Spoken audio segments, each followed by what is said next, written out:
আমি শহীদ প্রেসিডেন্ট জিয়া রহমানের মিডিয়া নিয়ে অনেকগুলো বই পড়েছি এবং সেখানে একটা জিনিস পেয়েছি, এটা সবাইকে সতর্ক করবো এই কারণে, শহীদ প্রেসিডেন্ট জিয়া রহমান স্থাবকতা পছন্দ করতেন না।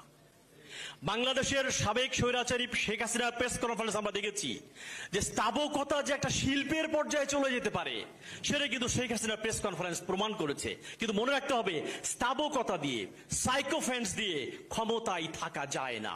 শহীদ প্রেসিডেন্ট জিয়া রহমান তিনি সাংবাদিকদের সঙ্গে মিশতেন এবং যে জাতীয় প্রেস ক্লাব দেখেন সেই প্রেস ক্লাবের ভবন কিন্তু তিনি করে দিয়েছেন।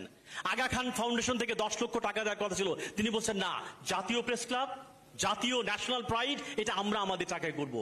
কাজে সাইকোফ্যান্স এবং স্থাবকদেরকে আমি সবসময় ভয় পাই। সাংবাদিকতা বইয়ের প্রথম লাইন কি জানেন? পৃথিবীর প্রত্যেক সরকার মিথ্যা বলে, পৃথিবীর প্রত্যেক সরকার জনগণের থেকে তথ্য লুকায়।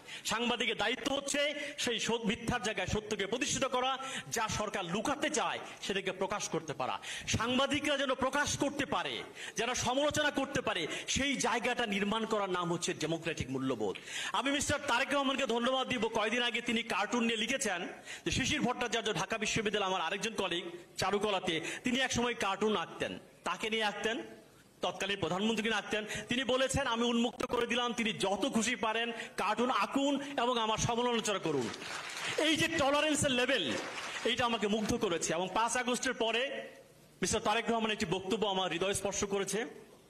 প্রথম বক্তব্য তিনি বলেছেন, বাংলাদেশ মুসলমান থাকবে, বৌদ্ধ থাকবে, খ্রিস্টান থাকবে, হিন্দু থাকবে, তার পরের লাইনটা খুব ইম্পর্টেন্ট, বিশ্বাসীও থাকবে, অবিশ্বাসীও থাকবে।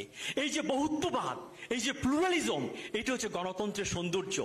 এবং সেটা বলা হচ্ছে যে বাংলাদেশ কেবল বাঙালির না, আমি শেষ করছি আপা, বাংলাদেশ কেবল মুসলমানের না, বাংলাদেশ এটা বহু জাতির, বহু ধর্মের, বহু ভাষার, বহু সংস্কৃতির একটা বৈচিত্র্যপূর্ণ রাষ্ট্র। এবং রাষ্ট্র পরিচালনার এই যে বহুত্ববাদ, এই যে প্লুরালিজম, এইটা আমাদের ব্যক্তিগত জীবনে আনতে হবে, আমাদের সংবিধানের মধ্যে আনতে হবে। এবং 31 দফার মধ্যে কিন্তু বহুত্ববাদ আমি পেয়েছি।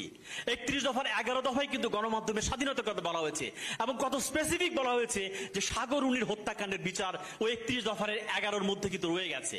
তো এইটুকু বলে আমাকে শুনবার জন্য আপনাদেরকে ধন্যবাদ দিয়ে, একটি সংস্কৃত শ্লোক আছে, ন হন্যতে, হন্য মানে শরীর, এর মানে হচ্ছে শরীরের পতন আছে, শরীরের মৃত্যু আছে, কিন্তু মানুষের যে চেতনা, মানুষের যে স্পিরিট, তার কোনো মৃত্যু নাই।